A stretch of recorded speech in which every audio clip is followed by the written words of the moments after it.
बहुत समय पहले की बात है। एक छोटा सा राज्य था। उस राज्य का राजा बहुत खुशहाल था। उसके पास किसी चीज की कोई कमी नहीं थी। प्रजा भी अपने राजा का खूब आदर सत्कार किया करती थी। प्रजा अपने राजा से बहुत खुश थी, लेकिन आज कुछ ऐसा हुआ था जिससे राजा की नींद हराम हो चुकी थी। राजा को रात भर नींद नहीं आ रही थी। 25 सालों से आज तक ऐसा कभी नहीं हुआ था। राजा के साम्राज्य पर आज तक किसी ने हमला करने का प्रयास तक नहीं किया था, लेकिन आज पड़ोसी राज्य ने इस छोटे से राज्य पर आक्रमण कर दिया। और आज राजा को अपने 25 साल पहले का वह दिन याद आने लगा, जब वह एक राजा ना होकर केवल एक सेनापति था और वह अपनी राजा की आज्ञा का पालन करते हुए युद्ध की तैयारी कर रहा था। लेकिन उस वक्त उसके मन में कोई शंका नहीं थी, किसी चीज का निर्णय नहीं लेना था, इसलिए वह चैन से उन चीजों की तैयारी में जुटता था। राजा बहुत विधा में था। उसे समझ नहीं आ रहा था कि आखिर वह अपने साम्राज्य को किस तरह से किसी और राजा के हाथों में सौंपते, जो साम्राज्य को हासिल करने के लिए उसने दिन रात एक कर दिया। कई लोगों को धोखा दिया, कई लोगों को पीड़ा दी, कई लोगों को कष्ट दिया, कई प्रकार की राजनीति रची, कई प्रकार के षड्यंत्र रची। इतनी सारी मेहनत करने के बाद जब उस राजा का सिंहासन प्राप्त हुआ था,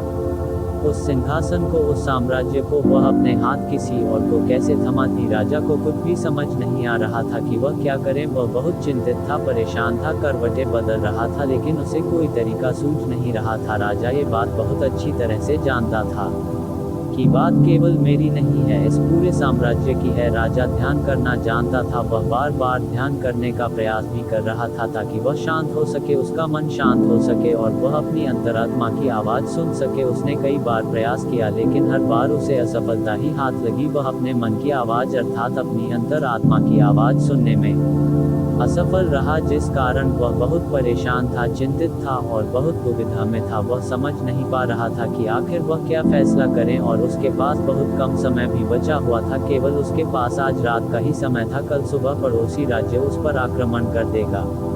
यदि वह केवल अपने लिए फैसला करता है तो इस साम्राज्य के लाखों लोगों की जान पर बन सकती है, और यदि वह इस पूरे साम्राज्य के लिए सोचता है तो उसे पड़ोसी राज्य के राजा के सामने झुकना होगा, उनका सम्मान करना होगा और अपने हाथों इस साम्राज्य को उन्हें सौंपना होगा। राजा बेहद दुविधा में था, अत्यधिक परेशान था। आखिरकार वह अपने महल की छत पर पहुंचा, जहां ठंडी ठंडी हवाएं बह रही थी। रात का समय था, चारों तरफ सन्नाटा था, खामोशी थी। राजा ने छत पर पहुंचकर आसमान की तरफ देखा। आसमान में एक पक्षी निडर होकर उड़ रहा था, अपनी ही मस्ती में, अपने ही अंदाज में। उसे रोकने वाला कोई नहीं। उस पक्षी को देखकर राजा को यह एहसास हुआ कि जब तक कोई व्यक्ति अकेला होता है तब तक वह मस्त होता है, अपने में खोया हुआ होता है। उसे किसी प्रकार की कोई जिम्मेदारी नहीं उठानी पड़ती। वह जब चाहे, जैसा चाहे वैसा फैसला ले सकता है। लेकिन हमारे सर पर जिम्मेदारी आ जाती है तो फिर एक आदमी अपना अकेलापन, अपनी मस्ती, अपनी आज़ादी को खो बैठता है, क्योंकि उसके सर पर जिम्मेदारी है। उसे हर एक चीज़ देखनी है,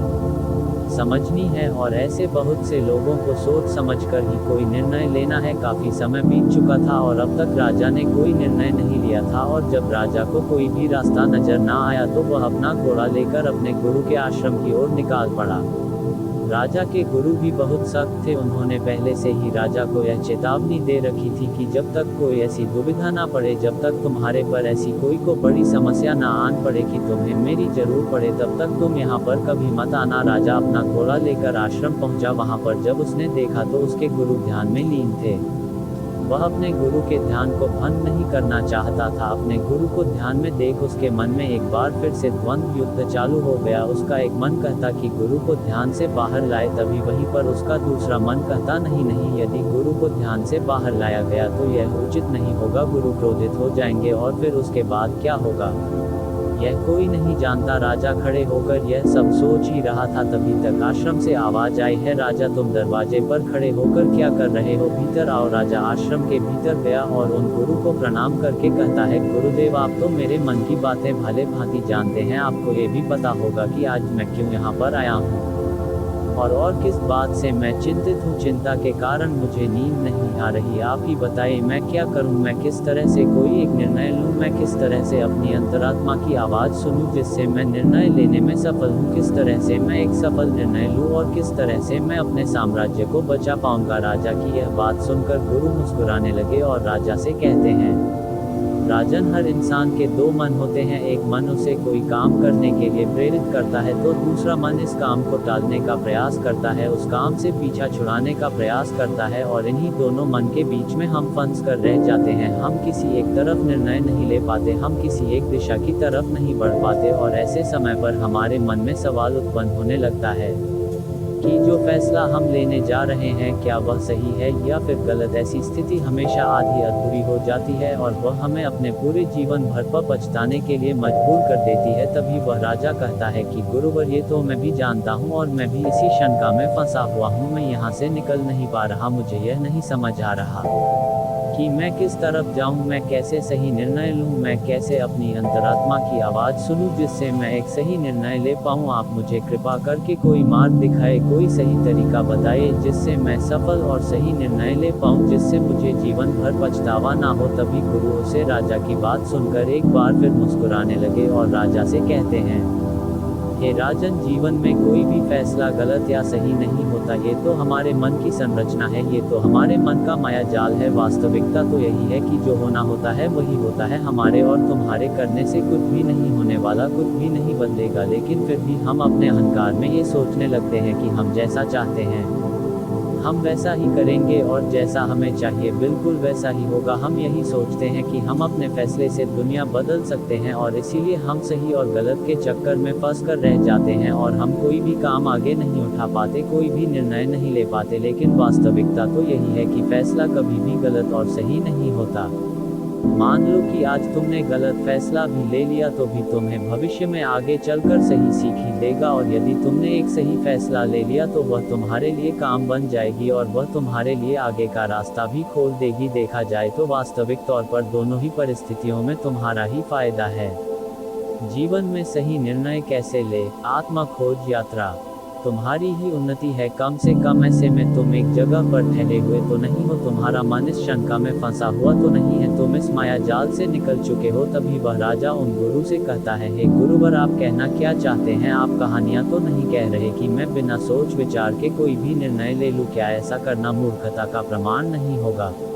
आज मेरे ऊपर लाखों लोगों की जिम्मेदारियां हैं और वे ऐसे ही कोई भी फैसला कैसे ले सकता हूं? तभी गुरु मुस्कुराते हुए राजा से कहते हैं, हे राजन, तुम मेरी बात समझ नहीं रहे हो। मैं तुमसे ऐसा नहीं कह रहा कि तुम सोच विचार कर निर्णय मत लो, बल्कि मैं तो ये कह रहा हूँ कि अच्छी तरह से सोच विचार कर निर्णय लो, और अच्छी तरह से सोचने के बाद, पूर्ण रूप से सोच विचार करने के बाद तुम अपने दोनों मन को एक जगह पर सहमत करवाओ। यदि तुम अपने दोनों मन को एक निर्णय पर ला पाते या एक काम के लिए और एक ही दिशा में ला पाते तो वही फैसला तुम्हारी अंतर आत्मा का फैसला होगा।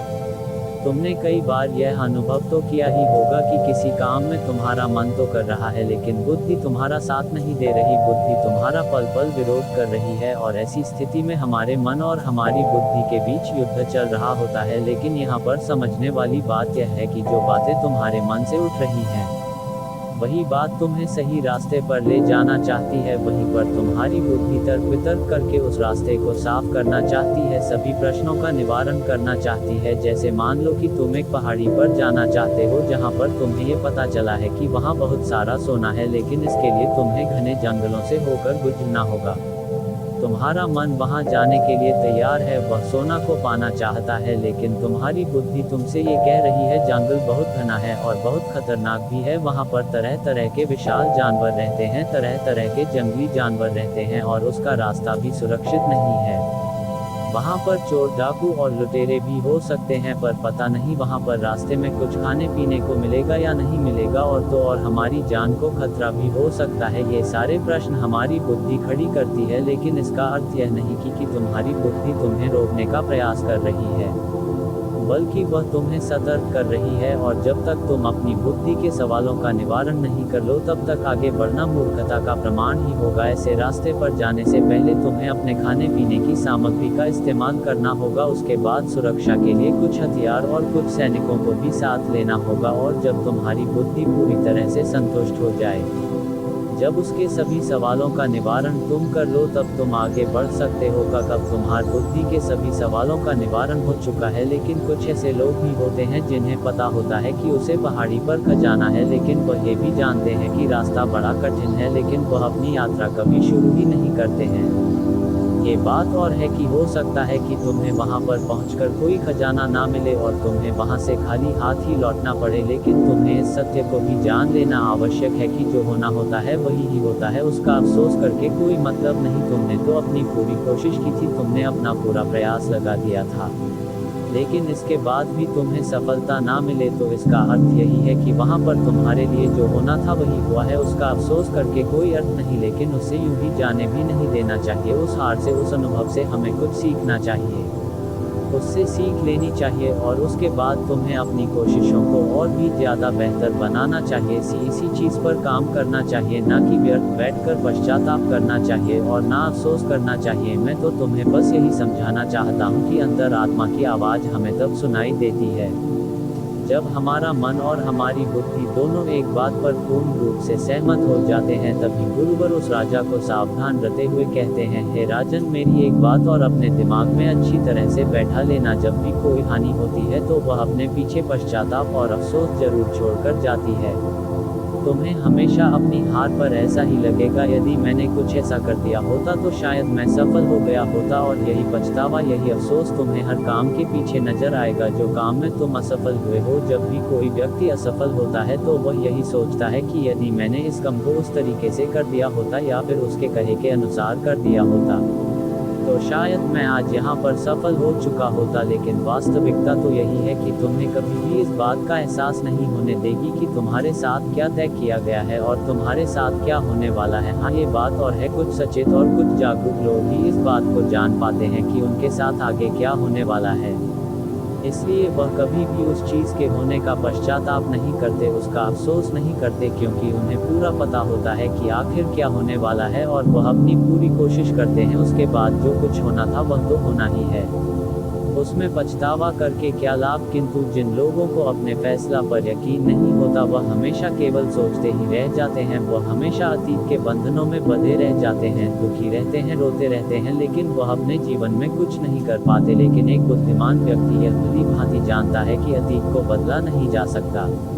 लेकिन उस पर बैठकर अफसोस करना व्यर्थ है, किंतु वर्तमान में हम सही निर्णय ले सकते हैं और भविष्य जो कि हमारे हाथों में है ही नहीं। इसके बाद उन गुरु ने राजा को वहां से जाने का आदेश दे दिया और वह वापस से ध्यान में लीन हो गए और गुरु की सारी बातें सुनकर राजा के मन में जो द्वंद्व युद्ध चल रहा था वह पूरी तरह से शांत हो चुका था। राजा वापस महल लौटा और उसने शांतिपूर्वक अपने मन और अपनी बुद्धि को एक ही निर्णय पर सहमत करवाया और वह था कि हम युद्ध लड़ेंगे। जब राजा के मन से यह निर्णय उठा तो उसकी बुद्धि ने उसके सामने कई प्रकार के सवाल उत्पन्न कर दिए, जैसे कि हमारी सेना बहुत छोटी है, हम उनके सामने टिक नहीं पाएंगे, और पड़ोसी राज्य के पास एक विशाल सी सेना है जो हमें चुटकियों में मसल सकती है, उनके पास तरह तरह के हथियार हैं और लड़ने का कौशल भी है, और ऐसे ही कई प्रकार के सवाल उसकी बुद्धि उससे कर रही थी।